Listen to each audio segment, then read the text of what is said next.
Kia ora everybody, welcome back to Rowdy's Rants, episode 9. How's everyone doing out there with the lockdown? It's real, eh? This is real. Part of me is really happy to be at home with my kids and my wife and be safe and to have that time with them. Another part of me can't wait to get out of the house, go to the skate park and hang with my friends. But hey, at least we're safe. Hope everybody out there's safe too, and let's just get through this. Okay, today I'm going to be reviewing a soundtrack, which is cool, and it's one of my favorite soundtracks of all time, which is going to be a bit of a different change from just a regular album, which is cool as. And this one's going to be going out to Jeff Churchill, a friend of mine who lives in China at the moment. Man, Jeff, I hope you're safe over there, bro. I hope your family's good. Haven't heard from you for a while. Drop me a line, bro. Let me know you're okay. Yeah, this one goes out to you, brother. Jeff was the first person who played me this album, and yeah, on tape. I remember banging this, and yeah, thanks heaps, Jeff. Really appreciate it, bro. One of the big reasons I wanted to do this one was yesterday on my episode, I looked at the story between Mother Love Bone, Temple of the Dog, and Pearl Jam's 10, and I dedicated that to Richard and Shane Taipari. And Shane messaged me yesterday and was like, "Yo, man, thanks for that," and really glad that I was able to, hook you up with those albums. And he said to me, one of the albums that, I sort of showed him or introduced him to was the Judgement Night soundtrack. And he said every time he listens to that, he thinks of me, which is cool. And yeah, really digs it still. So today we're going to look at Judgement Night. Judgement Night is a fantastic soundtrack. If you've never ever heard of Judgement Night, if you've never seen the movie, don't worry. The movie wasn't even that great. I'm pretty fair with my criticism of movies. I'm pretty gentle, and I like to give every movie a chance. But yeah, even I was like, man, this movie's kind of whack. Had Emilio Estevez and Cuba Gooding, which sounds cool, but it just wasn't the one. Apparently, the company who made the movie have made far more money off the soundtrack than the movie ever made.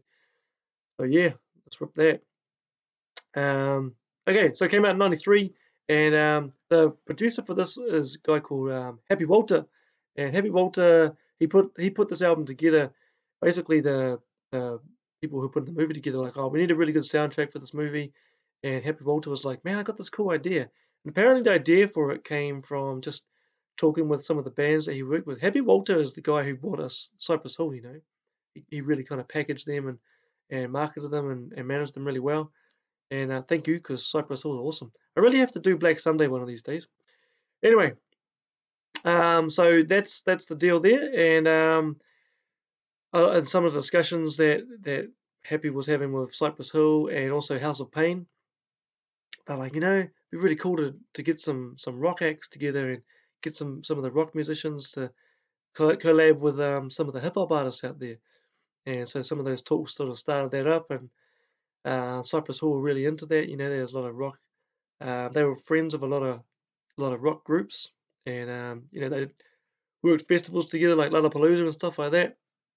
And so this kind of idea about blending hip hop artists with rock and metal groups kind of started to really take off. It had been done before a little bit, Run DMC, man, they really were the pioneers of putting rock and rap together. And Anthrax and Public Enemy to Bring the Noise, far out, what a track! If you've never heard Anthrax and Public Enemy to Bring the Noise, man, you need to punch yourself in the ears and start living. Go and check that song out. It's slamming. So this album is all about a collaboration between hip hop groups and rock and metal groups. It's just and some people don't like rock metal. Fair enough. I mean, Limp Bizkit didn't do a lot to kind of sell that. If you like Limp Bizkit, good for you. Cool, whatever.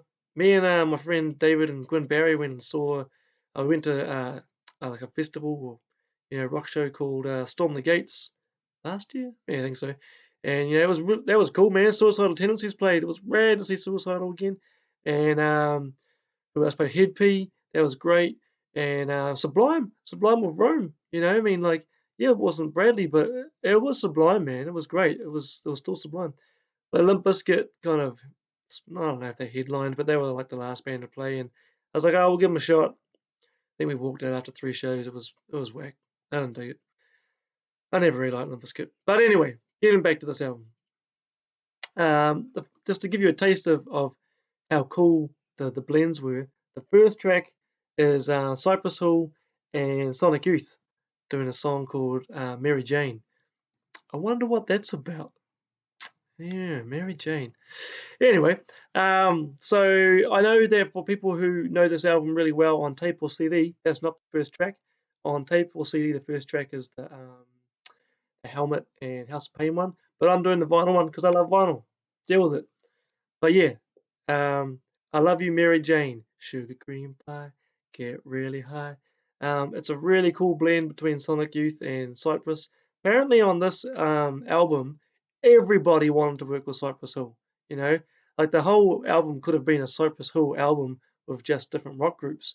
Everybody's like, man, yeah, can we be the band that works with Cypress? And Cypress are on 2 tracks on this album. Um, but yeah, so basically what happened was they had a whole bunch of different rock artists and metal artists and hip hop artists who said, yeah, we'll be happy to be on this. And they kind of put their names together. And I think Happy Walters was probably the guy who started to sort of figure out who was going to play with who.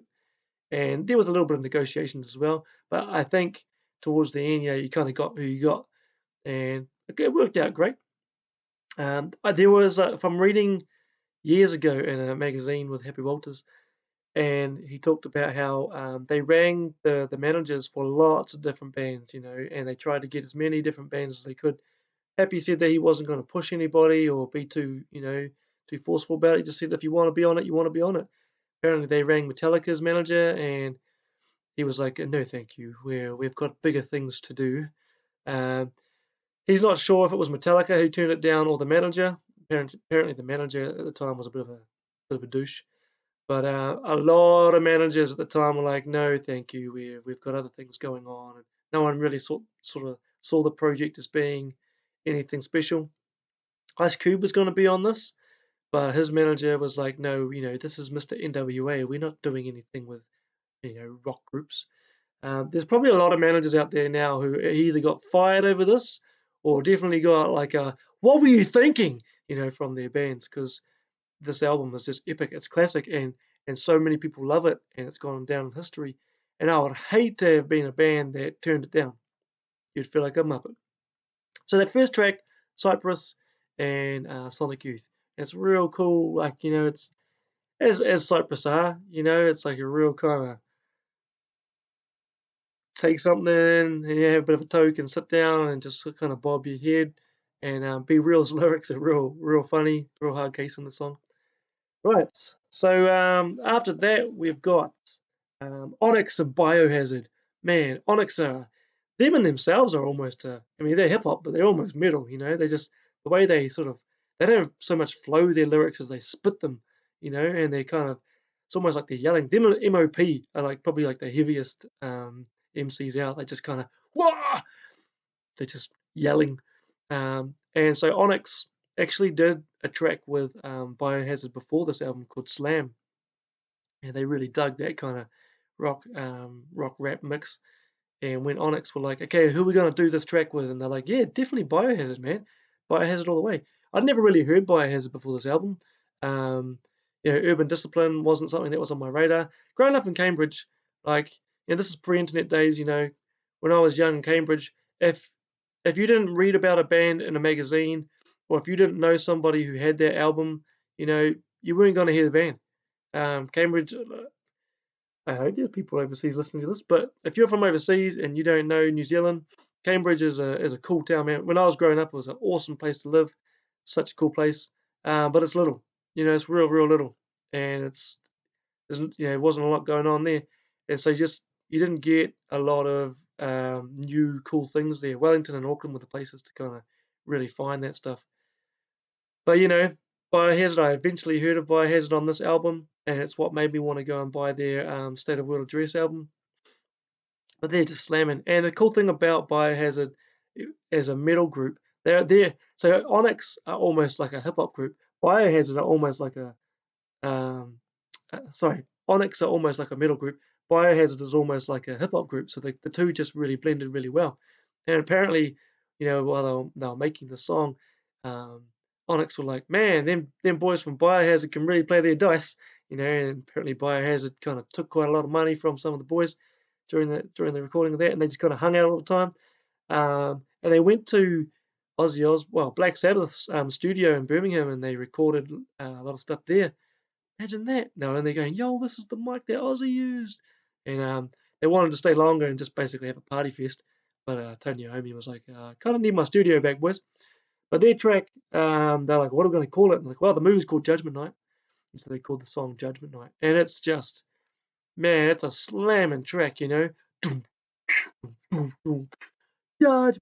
Night. And I love it to this day.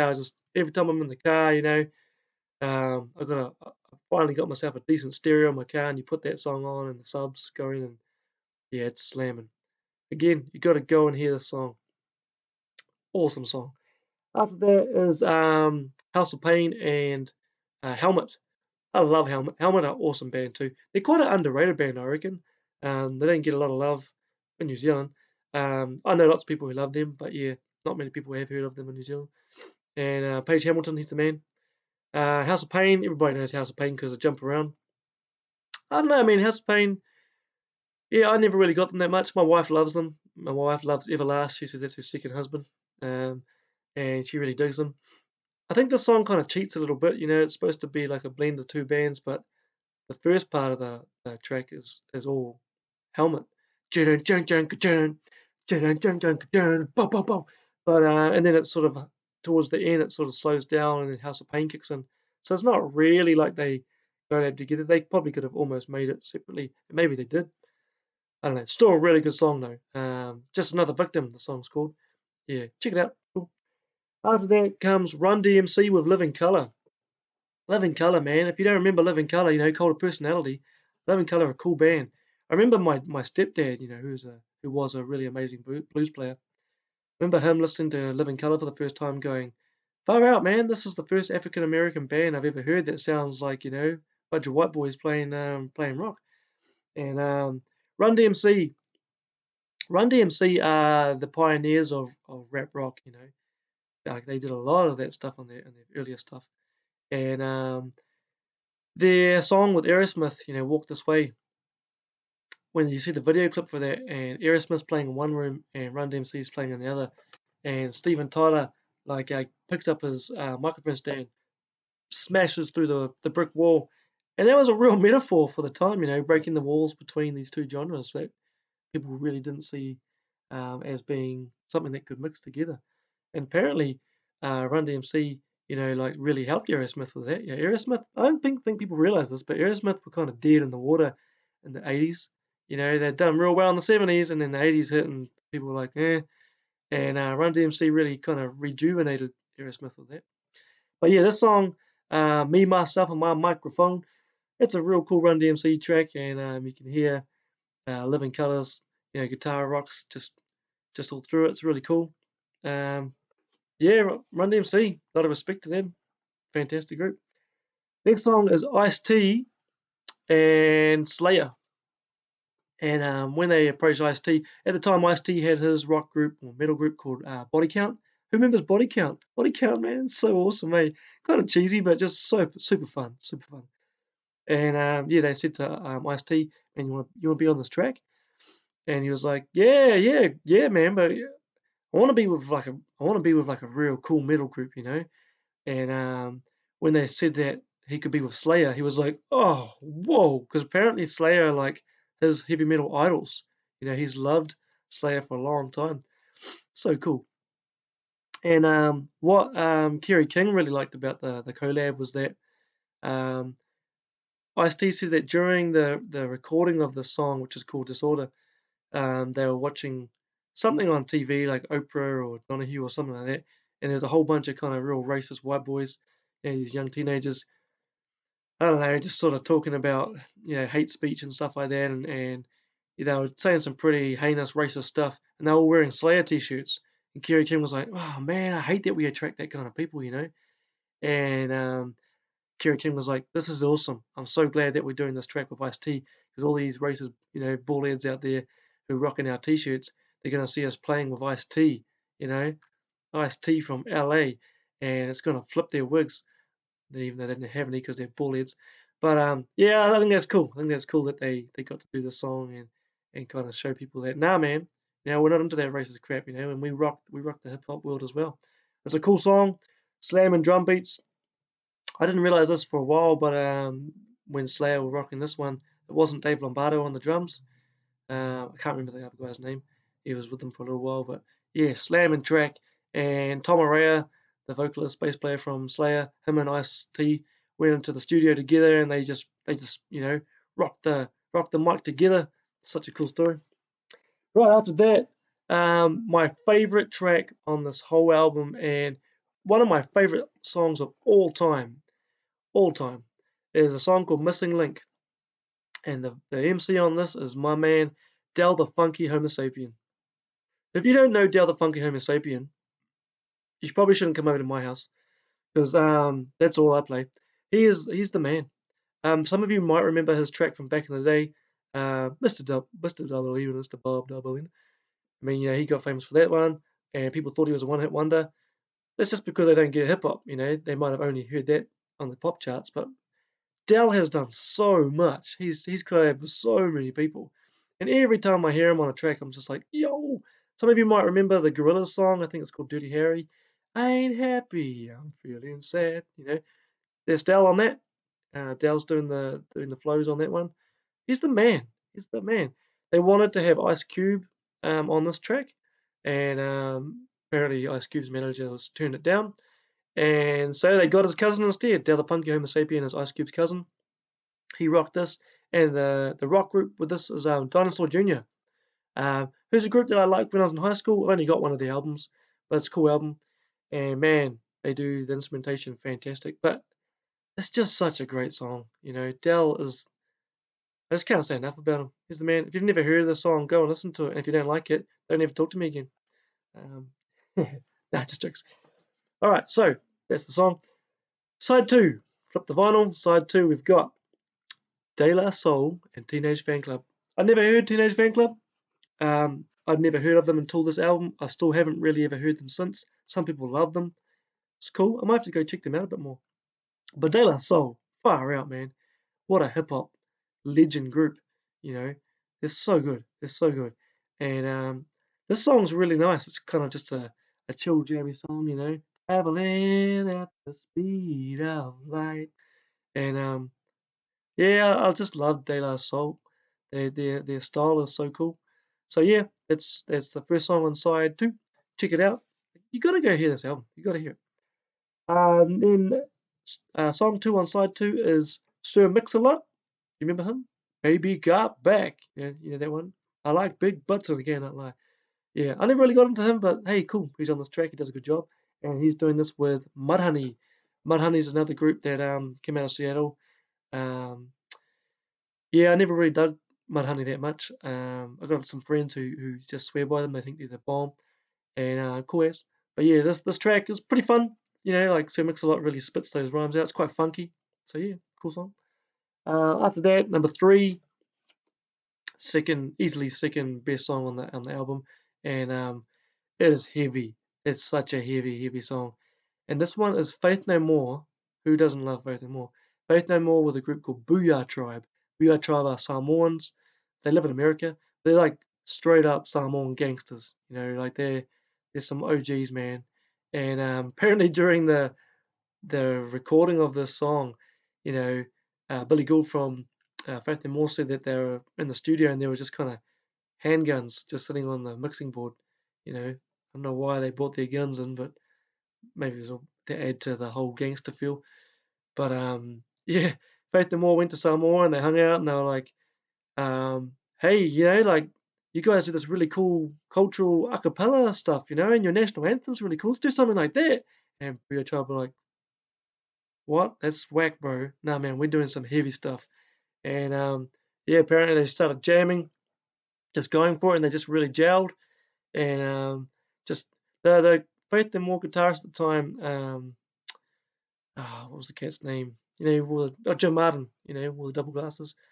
This was around the time when he was about to exit the band, and he didn't want to go. So Billy Gould played the guitar on this, and one of the guys from Booyah Tribe played the bass. And yeah, just by the time I think the third time they jammed it, that's how they recorded it, and that's what we got. But yeah, they just said they made some really good friends during that time, and man, it's such a great song. It's called Another Body Murdered, and it's kind of like there's kind of like a chorus in there, but rather than singing, what's his name, Mike Patton from Faith No More's doing just kind of like a weird screaming kind of howling thing. You know what he does? You know how he's a freak, and it just works so well. It's just such a heavy track. If you don't ever hear another song on this album, go listen to that one. It's so heavy. I love it. Booyah Tribe, Faith No More, Another Body Murdered. Jeff, I know you love that one. All right, after that comes Fatal and Therapy. I don't really know the hip hop group Fatal, or maybe he's just one dude, I don't know. And the metal group Therapy, I don't really know them that well. This for me is probably my least favorite on the album, and the song's called "Come and Die." It's a bit of a bummer because that song or that track was a bit of a filler, like was chucked in there because they needed another song. But guess who was supposed to fill that spot? Guess who was supposed to fill that spot? A collab featuring Rage Against the Machine and Tool, and the song is called "Killing the Revolution" or something like that. I think you can maybe hear it somewhere on Spotify, but they recorded it and they did it and it was all go. And then I think maybe someone in the Tool camp were like, nah, and they kind of pulled out. Imagine that! Imagine a song with Rage and Tool. Oh man, would have been awesome, but oh well. Sometimes you get that. And then the last track on the album is Cypress Hall and Pearl Jam. And this is cool. It's called The Real Thing. And I love that track. It's just a great way to finish the album, and it's got a really cool beat. And Be Real and Sen Dog, they just rock their lyrics really, really well. Apparently Sen Dog said that they just come off touring when they did this song, and he kind of had lost his voice a bit. But he still sounds great in it. So that's it. That's the soundtrack, Judgement Night. Man, what a banging album! And thanks Shane for yeah, kind of reminding me to talk about that one. Just before I go, some people have said to me, "Hey man, what's the deal with the Sugarleaf hat?" Yeah, what's that all about? Sugarleaf was a band I was in with my friend Corey McKenzie and Jack Pike, and yeah, we just kind of I don't know, we were like a bit of a dad band, I suppose. We'd all been in bands before, and we kind of were like, oh, we don't really have a lot of time because we've got kids, and we all got girls too, and we wanted to do something. And so we were like, oh, well, hey, let's just play in the garage, and maybe we can just write a few songs. And it would be cool if we got a gig, maybe at Navarro Lounge, and just played one gig. And one gig turned into lots of gigs and meeting lots of new cool bands. And we were really fortunate. We were really, really lucky. I mean, for a band that barely tried, we did really well, if I say so myself. Got to play with Wolf Wizard and meet them, and that was really cool. It was so funny, Wolf Wizard come down the stairs, and I'm like, Matty! And I went to high school with Matt, Matt Osborne. He used to be the drummer for the Datsuns. Sorry, Datsuns, but I like Wolf Wizard way more. And yeah, so cool to see him and Brado McMahon. Brado, he rocked down. He used to skate, with a whole bunch of dudes back in the day, and he used to kick along too, and Little Grom. It was so cool seeing them. And then Sandy, who's the guitarist, me and him are good friends now, man. Like Sandy, I count you as one of my, one of my best mates, bro. You're a good cat. And Sandy's done some guitar work on some of my songs that I've recorded, and far out, man, what a guitarist! Just whoa, blows my mind. Yeah, we got to a gig with Alien Weaponry. They're doing really well, which is cool.